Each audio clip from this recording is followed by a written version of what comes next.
नमस्कार। इंद्रजाल ये शब्द सुनते ही ना दिमाग में जादू टोने और तंत्र मंत्र जैसी तस्वीरें घूमने लगती हैं, है ना? पर क्या ये सच में कोई अलौकिक शक्ति है या फिर कुछ और? आइए आज इस प्राचीन कला की एक एक परत खोलते हैं और इसके पीछे का सच जानते हैं। तो सबसे बड़ा सवाल तो यही उठता है, इंद्रजाल आखिर है क्या?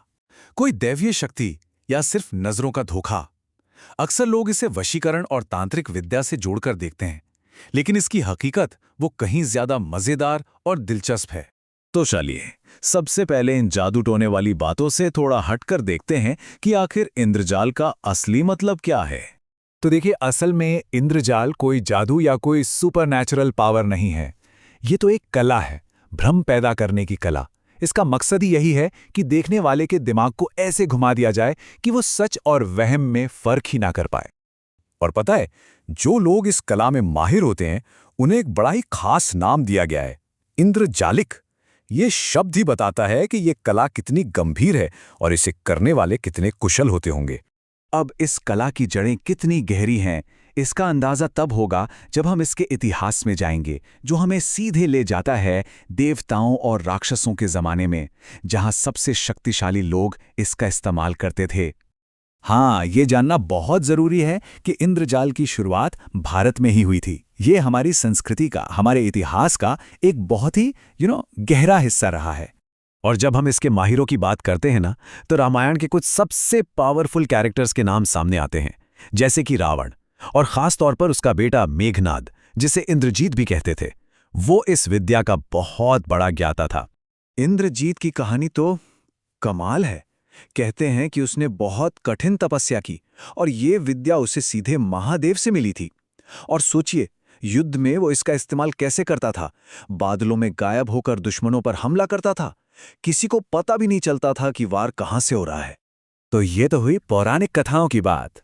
अब जरा आगे बढ़ते हैं और देखते हैं कि कैसे ये कला, ये जो भ्रम की शक्ति है, असल दुनिया में राजनीति और युद्ध का एक हथियार बन गई।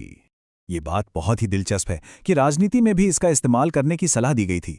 महान रणनीतिकार चाणक्य के एक शिष्य थे, कामंदक। उनका मानना था कि भाई, जब भरी सभा में अपनी बात मनवाना मुश्किल हो तो तर्कों की जगह इंद्रजाल का इस्तेमाल करना चाहिए। और इसका इस्तेमाल होता था दुश्मन के मन में खौफ पैदा करने के लिए। जरा सोचकर देखिए, लड़ाई के मैदान में दुश्मन की सेना खड़ी है और अचानक आसमान काला हो जाता है, या फिर हवा में सैकड़ों झंडे लहराने लगते हैं। बिना मौसम के बादलों की गड़गड़ाहट और बारिश होने लगती है।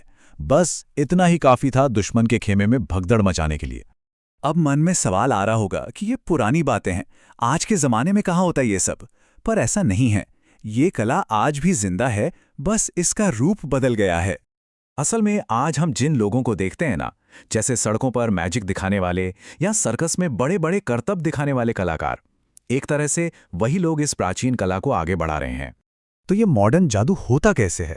देखिए, ये सब हाथ की सफाई, स्पीड और हमारी आंखों को धोखा देने का खेल है। वो जो जादूगर है ना, उनके हाथ इतनी तेजी से चलते हैं कि हमारा दिमाग और हमारी आंखें उस स्पीड को पकड़ ही नहीं पाती और हमें लगता है कि कोई चमत्कार हो गया। लेकिन कहानी अभी खत्म नहीं हुई है। इंद्रजाल शब्द के साथ एक और राज जुड़ा हुआ है, एक ऐसा राज जिसके बारे में शायद ही किसी ने सोचा होगा। तो सवाल ये है कि क्या इंद्रजाल सिर्फ एक कला ही है? नहीं, इंद्रजाल एक पौधे का नाम भी है। जी हां, एक जड़ी बूटी। ये कोई आम जड़ी बूटी नहीं है। ये कुछ खास समुद्री किनारों पर ही मिलती है और ऐसी मान्यताएं हैं कि इसे घर के मंदिर में रखने से नेगेटिव एनर्जी दूर भागती है और ये टोने टोटके का असर भी खत्म कर देती है। कमाल की बात तो यह है कि इसका जिक्र डामरतंत्र और रावण संहिता जैसे पुराने ग्रंथों में भी मिलता है। और आखिर में एक सवाल, आज के इस डिजिटल जमाने में जहां हम हर वक्त स्क्रीन से घिरे हैं, क्या इंद्रजाल के नए नए रूप हमारे सामने नहीं आ रहे हैं? क्या आज भी ऐसे भ्रमजाल नहीं हैं जिन्हें हम सच मान बैठते हैं? इस पर जरूर सोचिएगा।